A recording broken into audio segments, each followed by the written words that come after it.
Welcome to the next 24 hours. I'm so excited to invite our guest today. Now, Grady Lenski is an amazing individual, a good friend, but more importantly, he's a giant in the eyeglass industry. He's worked with some of the largest brands and some of the bigger companies on the planet. He's worked for companies like Nike, Walmart, Costco, just to name a few. And Grady recently pivoted and reclaimed his career and his life in a brand new way.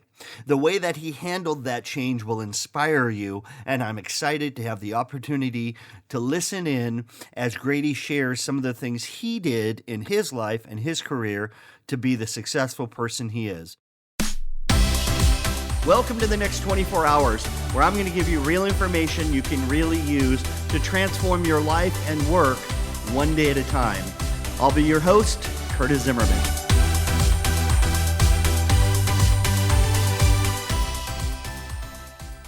Grady pivoted and reclaimed his power in his career over the last few years, and so many people are going through so many different kinds of transitions. Grady is somebody that actually introduced transitions into his own industry. So if you're dealing with transitions in your life, like, I don't know, changing your job, maybe you've been asked to move on, or maybe you've made a decision to change careers, that's called a transition. And Grady's kind of an expert in transitions. Let's welcome him to the program. Grady, what am I going on about with transitions? What do you think that's all about? I don't know, Curtis. It sounds like a former company that I used to work for, but it's a pleasure to be online with you, my friend. Well, we're excited to have you here. And you know, the thing for me is I'm so lucky in the job that I have to meet so many amazing people and get to hang out with them. And you and I have had the opportunity to work together several times. We've shared the stage together, as well as you've invited me in to speak to some of the past clients and companies that you've worked for. But in about last year and a half or so, you come in and you change culture and you change the way that things happen. And a big company asked you to do that. And you brought me in for that. And then after a while, things changed and they decided to let you go for a myriad of reasons. But what I'm really hoping to dive in today is all the people that are in transition, literally, not just wearing the lenses, but actually trying to see the world in a new way because of that. How did you deal with that transition, and what was the shock of, oh my goodness, what am I going to do now? I'm just looking for kind of the mindset of where you were the day you found out that you weren't going to be with the company you were with any longer. Well, Curtis, as you know, transitions change is never easy. And I think we're all kind of surprised when it happens, even though you may be expecting it. But also, I think for me, it created a level of excitement that I might be able to really kind of pursue some things that I've always wanted to do. You know, it's interesting because we are so busy when we're working, 50, 60 hours a week. And I know you traveled the world literally for years. I'll tell you what, why don't you give us a couple 2 minutes down memory lane, a little bit about your career, how you started out, and kind of bring us up to speed with who are you and how did you get into this career? Well, look, I've had a wonderful career. I started with a major corporation based out of Pittsburgh, Pennsylvania, PPG Industries, the old Pittsburgh plate glass, and had the opportunity to kind of travel the world and start a number of businesses for them. And I probably spent about half of my career outside of the U.S. So I think that really helped me kind of get a different perspective on just people and cultures throughout the world. From there, I had the opportunity when the joint venture I was working for, Transitions Optical, was sold, to basically pivot and do something different. And I decided what I wanted to do was go create value in a different way with a smaller company and help them grow. And in that process, I found a company in Visionese based out of Minnesota that allowed me to do that and had a great leadership culture to really kind of lift people up and give them the opportunity to go out there and take risks. That journey ended when the company was sold to Hoya Corporation. And then I had the opportunity to go in and basically merge or be a part of merging two cultures together on the commercial team. I love it. And what would you say? You have so many amazing stories. What would you say about just give us a few minutes of the Nike story? Because I just love that story and the way that you attack things differently as a leader and, sharing a little bit of your secret sauce with that Nike brand story. Well, the Nike brand story came at an interesting time for Transitions Optical. We were looking to build adjacencies outside of our core business. And part of that was actually going out and forming partnerships with what we thought were the leading brands. One of those companies was Nike. And I had the great opportunity to really have a chance to kind of understand the Nike culture and how they're really geared towards, engineered for the performance of the athlete. And through that process of getting to know them, we were basically able to create together products that would improve the performance of the athletes they worked with. And so it was a really interesting story of how we kind of shifted it away from us as we were a leading brand to someone that was even a bigger brand, and really trying to understand what we need to do to support their efforts, and especially form closer relationships with their customers. That's amazing. Um, a question in that is if somebody was to ask you, what are the cornerstones to a great company culture? What are the two or three things when you come in and you do an audit of a company that you would look at and say, wow, here's what amazing culture looks like? What would you say those things are that you would look for? I think the first thing that I would look for, it really all starts at the top. You have to look for leadership that has an openness to listen. And I think the process begins there. Not only listen to your internal stakeholders, but also listen to your external stakeholders, your customers, and be willing to make changes that make sense for both. Also, I think that leadership, it's a commitment when you look at changing a culture that you got to really want to do it, and you have to be prepared to fight for it, even up to the point where they could cost you your job. Wow. So, in other words, what I'm hearing is you come in, you have the blueprint of what you know needs to change. And when you go in and you start executing that, that's going to make some people uncomfortable, I'm guessing.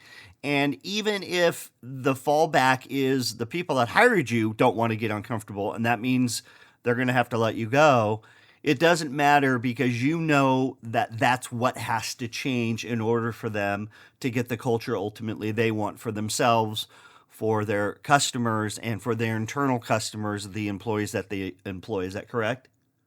Yeah, look, it all starts with their commitment. Do they, change is uncomfortable, right? So are they really committed to that change?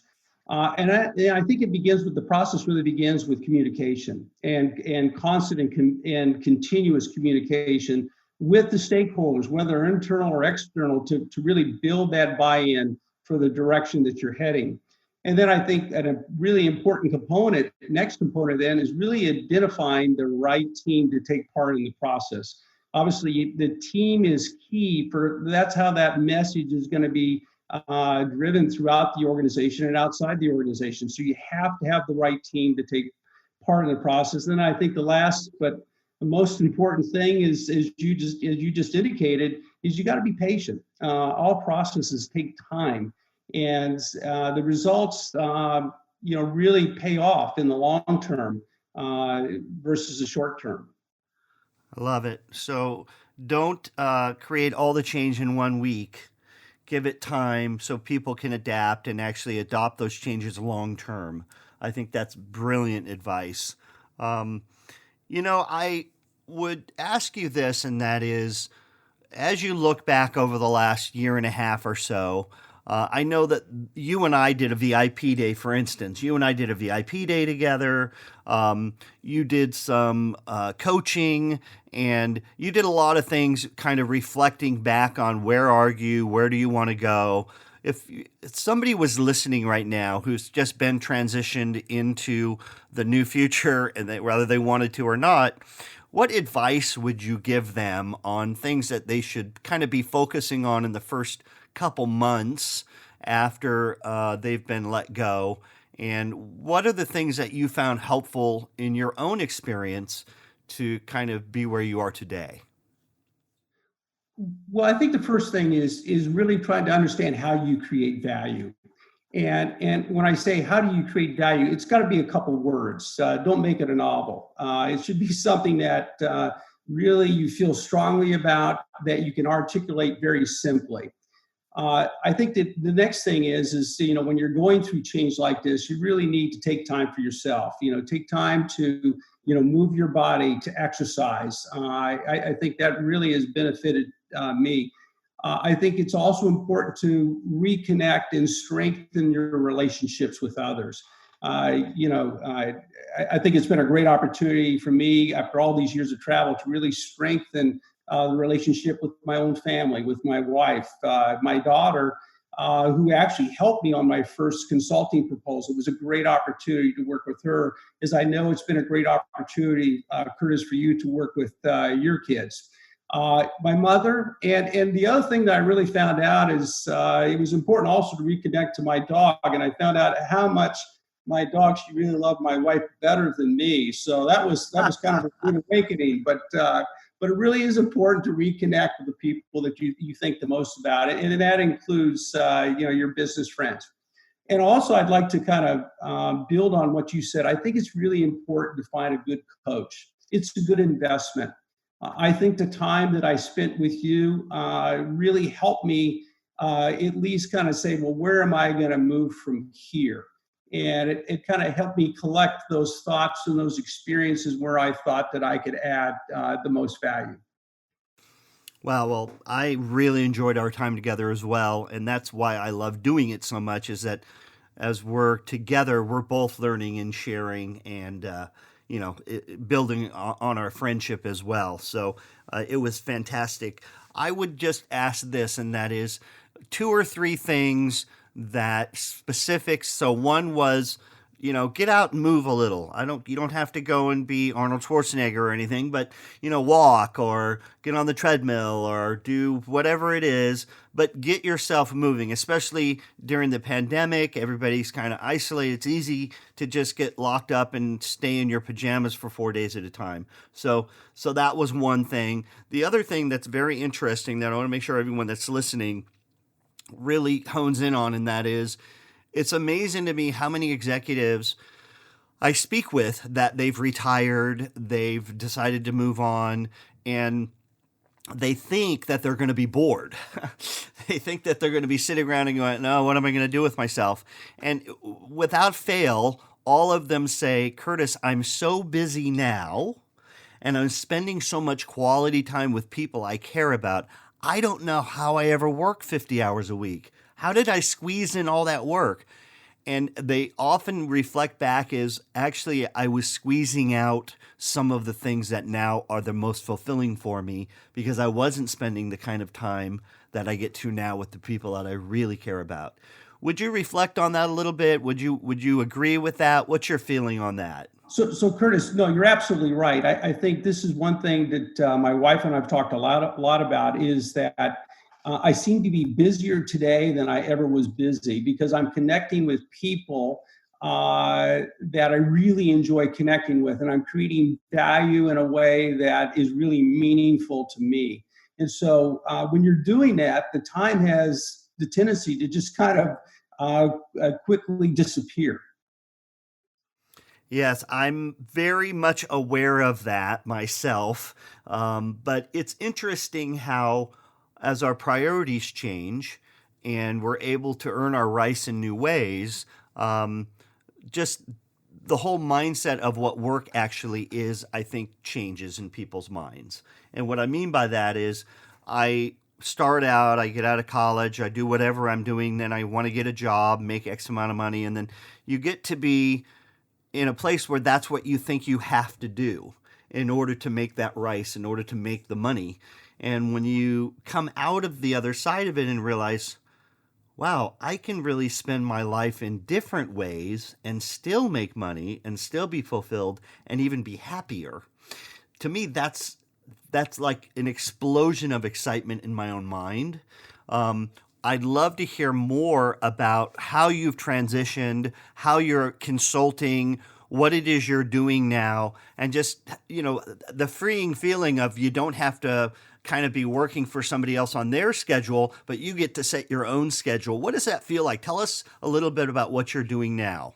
Well, what I'm doing now is consulting in an industry that I have a lot of passion for, which is the optical industry. So, fortunately, I've been able to make great relationships throughout the world, and it's an industry that I have a lot of passion and relationships in. And what I found as I went into consulting in this industry, it was really important, as I've indicated earlier, is to really find how you create value in a few words. And for me, it all got down to what I do best, which is really building clarity, collaboration, and consensus within an organization. And what I found is a lot of organizations really are looking for that clarity in their communications, both internally and externally. They're looking for ways to kind of break down silos within their organizations to collaborate better. And then ultimately, they're looking to build buy-in through all of their stakeholders and build that consensus. So what I have found is that by getting that value proposition right of how I create value, it's really allowed me to go into these organizations and provide value in a way that's meaningful to them and to their key stakeholders. So important that you have to take that time to reflect, like we've been talking about. The only way you can go in to someone and tell them your value proposition is if you take the time prior to to kind of look over your career and look at the things that you really lent to an organization's culture or marketing or whatever that might be. And I think that's something that I really respected and do respect greatly about you is you want to put yourself, what I call as a performer, you want to put yourself up on the stage and have an audience look at it and say, okay, this is what I like, this is what I don't like, here's how you can improve, here's the part of the show that works really well. In order to put yourself in that position, you have to have a certain sense of confidence and being willing to get yourself uncomfortable so that you have something better to bring to the marketplace. Can you talk to us a little bit about, you've spent a lot of your life as a top executive, flying around the world on going to big meetings with people that think they're very important, and I get all of that. How do you take that kind of persona and yet stay humble and put yourself in a position where you're willing now to get uncomfortable to grow into the next thing? Some executives that are listening, could you share a little bit about that mindset? Because it sounds simple, but it's ego is can be our friend and our worst enemy, as you know. Yeah, and look, everybody has or should have a healthy level of ego because that's going to help you succeed. But to your point, I think the humility, the humbleness, the respect for others becomes important. And I always made it a point to know not only the person well that was the receptionist, but people throughout the organization, through the warehouse, through the sales team, through the upper management, and also to learn and understand a little bit about the company. So I went in there knowing something about who they were and where they were headed. I think the other thing that was important to me, Curtis, and the one thing I would never change in my life is when I was early in my career, I looked for opportunities, not necessarily for the next paycheck, although important, but experiences. And so that's really what took me on my journey throughout the world. And as I traveled throughout the world and had a chance to meet and engage different cultures, what I found out is we're all very much alike. We all kind of want the same things, regardless of position in life. And the more that you help enable people achieve what they want, the more successful you become. And so, I was invited into houses in some of the poorest places of the world, and people would serve you a cup of tea, which was meaningful to them because that was a large part of what they had, maybe even financially at that time. So, and I think it was those type of experiences that help me understand that you need to treat everybody with dignity and respect.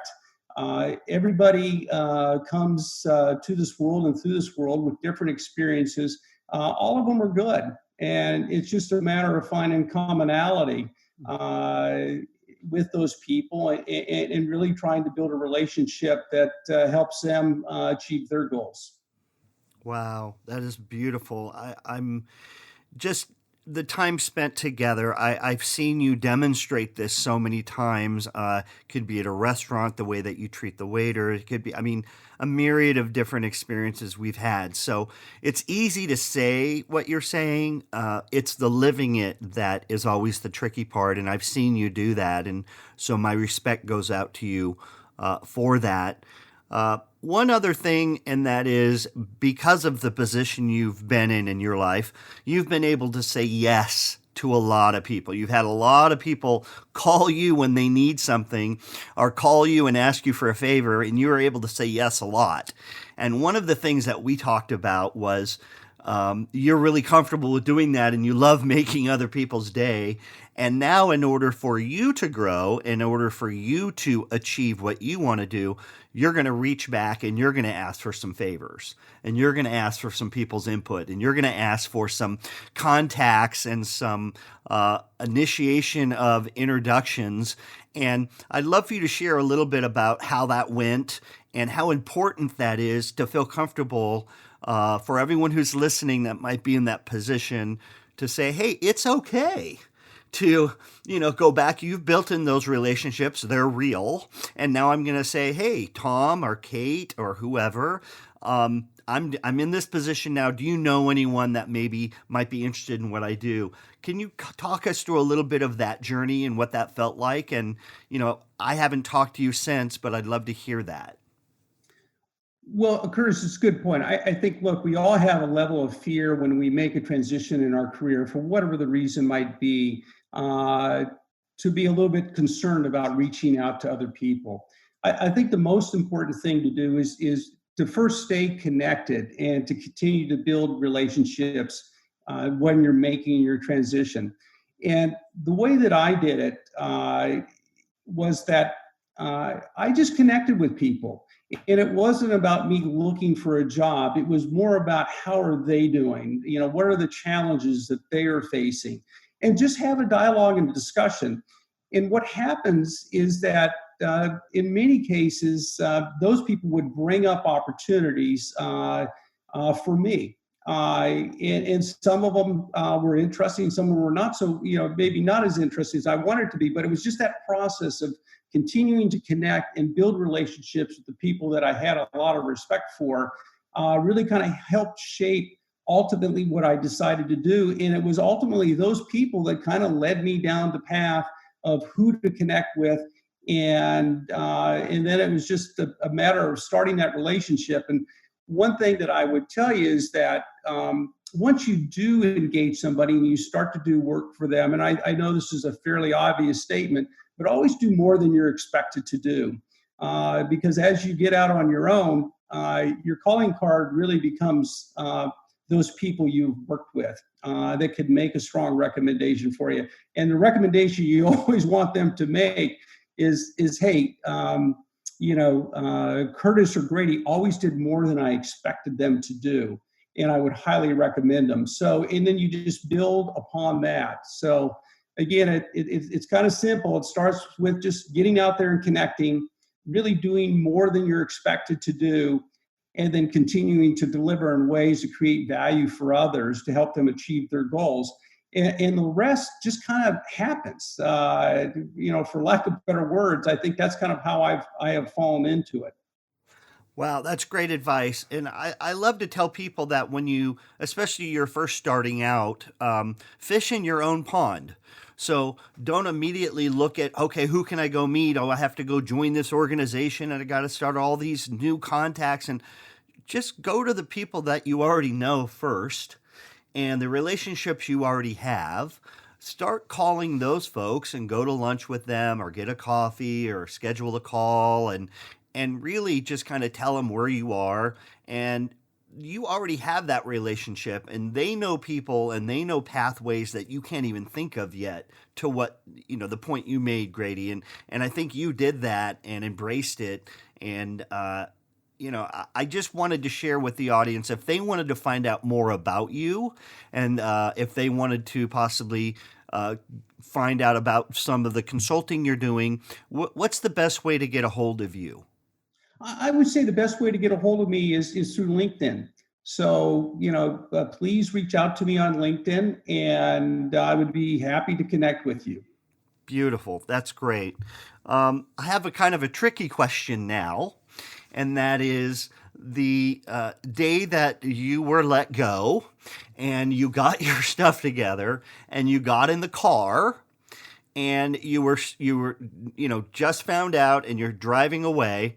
If you could sit in the passenger seat next to yourself today, everything you were going through, all of your thoughts, your emotions, how am I going to tell people, what's this all going to, what advice would you give to yourself sitting where you are today in the world you are today that you've created and you are super healthy. You're an amazing guy. And I think happier than I've ever seen you, to be honest. It's awesome. But if you could put your arm around yourself, what would you tell yourself? Because so many people find themselves in that position today, and I want to let them know, where that pathway. Could you share that with us? Yeah. First of all, what I would say to people is that be graceful when you leave and when you exit. Many companies make decisions, as you indicated earlier, for a myriad of reasons. And I think the key thing is that in a lot of cases, very seldom is it about you. Okay, we all have kind of moved through the pandemic, and a lot of people have lost jobs because of the uncertain economic environment. And I think if you're graceful upon your exit, it opens doors for you down the road. And I don't regret at all the time that I spent with my past company. It was a good company, good people, and many of those people I still wanted to maintain a relationship with. So what I would say to folks, although it might be hard in the heat of the moment, is be graceful upon your exit. Let it be known that when you did transition, you did it with grace, and that most importantly is trying to leave the people that you had great relationships in that organization in a good position. And by doing that, I think you find yourself on the much better side of where you're going to transition to, and staying positive and really continuing to try to work and help other people achieve their goals through the value you create. I think becomes the most important thing that you can do. And give yourself a hug. It's it's not an easy process to change, and I think it impacts us all a little bit differently, but it's still hard on all of us. And if you would have known how you would be sitting in the position you're in today, that day, if you'd have known where you were today, how might you be looking at the process differently? I think what I would have done is I wouldn't have waited as long. I think that I always had a desire to create value in a different way. In many ways, throughout my career, and I was very fortunate throughout my entire career for all the wonderful companies I worked for, to be an entrepreneur. I had the opportunity to create businesses, and in a lot of cases, I asked myself, well, I wonder what would happen if I had actually gone out and created it for myself. And so I'm very grateful for the experience I had to be an entrepreneur within a large organization. But I think the thing that it kind of led me to is where would I be at today if I had started that journey on my own, going out and creating and doing and speaking about the things that I'm passionate about. So I guess my advice to most people is that if you have a leaning or a feeling that you'd like to do something on your own, don't wait. Make that investment in yourself. Get a good coach. Start plotting your course now, so that when uncertainty does come, you're ready. And I wish that I had done it a little bit earlier, but I'm grateful for where I'm at today. And we're grateful for you being on the show with us today and sharing so many insights. This program is called The Next 24 Hours because it's all about what are you going to do in the next 24 hours. And if anything, the pandemic has taught us that we don't know how many 24 hours we get in just the kind of life we're in right now. It's changing so quickly. What would you say are a couple things you do on a daily basis that have helped you in your career, helped you in your leadership, and maybe in your personal life? If you have one or two, three things that a 20-something that's listening who wants to go out and change the world like you have, what are some of the disciplines that you've embraced that you would recommend to that out of college, excited lady or gentleman? Hey, here are a couple things that I recommend. What would you say to that? Well, the first thing I would tell people is whoever you're working for, don't show up to work and go to your desk and sit down and stick your head in your computer and don't leave and leave at the end of the day without connecting and interacting with people. I think the most important thing you can do is really engage other people. Take some time in the course of your day to engage other people and find ways to collaborate and build consensus. That would be my first advice to a 20-something. The second thing I would say is when you look at your career, think about it more about what experiences you want to create for yourself. So don't always chase a job just because of what it might pay. Chase a job for what experience it might give you. And as I indicated earlier, having the chance to live abroad was probably the greatest experience in my life because it gave me a much different perspective on the world and on people in general.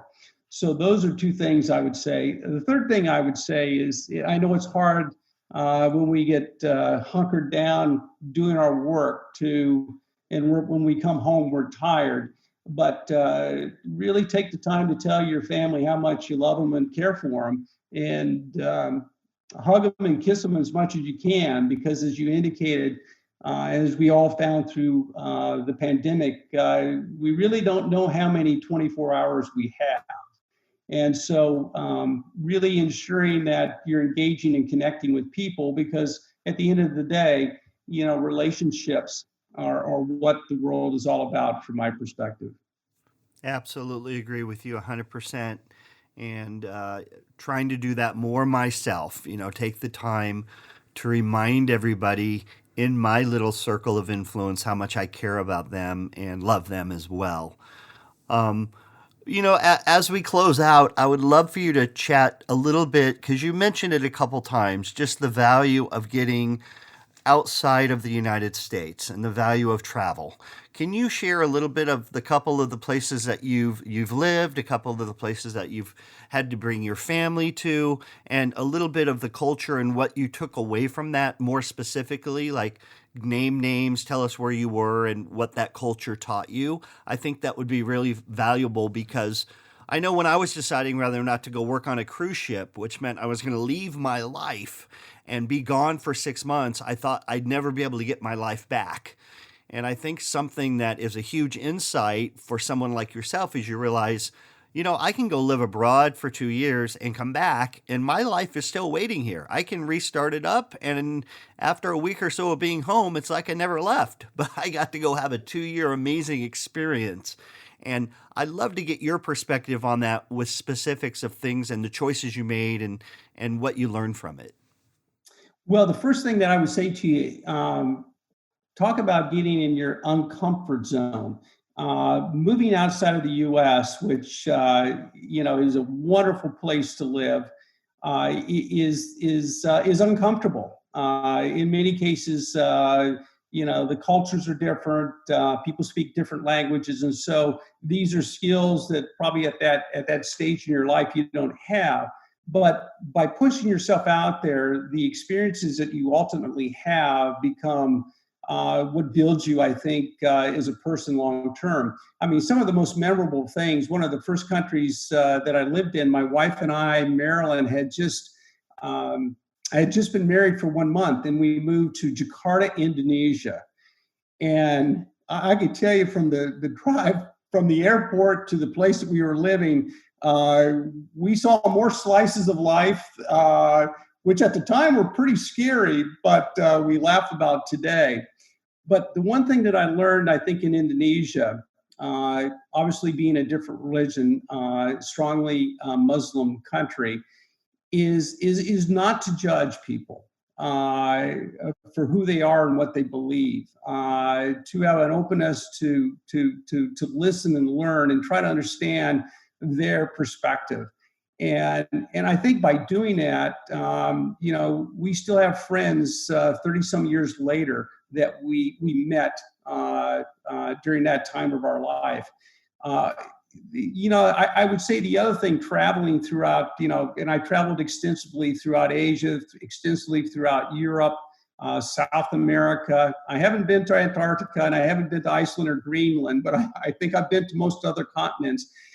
Is how interesting it was to meet other people, from taking a taxi ride in China and hearing their perspective on America, its politics, their own politics. It really kind of opened you up to maybe judging even less about how important the U.S. was and how important our culture was, but more about how do we find ways to kind of work together and lift everybody up at the same time. And by lifting others up, again, we lift all of us up. So, I mean, it was just, there's so many stories and experiences I've had of such great kindness and generosity from people who did not have much. And you walked away from those experiences thinking, wow, maybe I need to relook at my life. And you think less about politics, less about religion. You think more about the commonality and the challenges that we all face as individuals.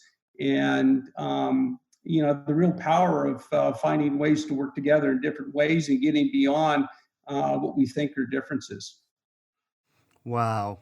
It's so funny because there's certain people you meet in your life, and you don't have to meet them for long, a minute or two, and you just feel love. And that is something that I felt from the very first time I met you. And it's obviously your worldview, your patience with people, your giving heart, and all of those things, I think, are what I was hoping would come out on this podcast. And everyone who's listening, I sure hope that there's a Grady in your life somewhere, and you can look to that person and talk to them one on one yourself and just find out, where does that come from? And with Grady, that worldview, I think, just shines through everything he does and every experience. So I can't thank you enough for sharing your heart and your time with us today. And again, anyone that's looking for an amazing mentor, speaker, or somebody to come in and, really look at your culture, Grady would be the guy. You could reach out on LinkedIn and talk to him. Thank you again, Grady, for joining us here on the next 24 hours. God bless you and your family. Stay safe in this crazy time. Same to you, my friend, and keep living the dream. Yeah, absolutely. Thank you, Grady. All right, bye-bye, Curtis. And now it's time for my favorite part of the program. It's time for the next 24-hour challenge. This is where I give you a challenge to go do something in the next 24 hours to actually make a difference. You don't just listen to this podcast, but you actually do things from listening to this podcast. And I have to be honest, Grady inspired me in so many ways. But one of the things he said I think is so important and that we all need to do more, and that is go and over-deliver. Whenever you're working, whenever you're in relationships, what can you do that gives more value, even than what they paid for, more value in the relationship than they expected? That is your 24-hour challenge. I want you to pick one person in your life, one person right now, and in the next 24 hours, I want you to do something to shock and amaze them. I want you to over-deliver in some way, surprise them in some way. Specifically, pick a person right now, and you have 24 hours to make their day better because you're in their life. Do it now.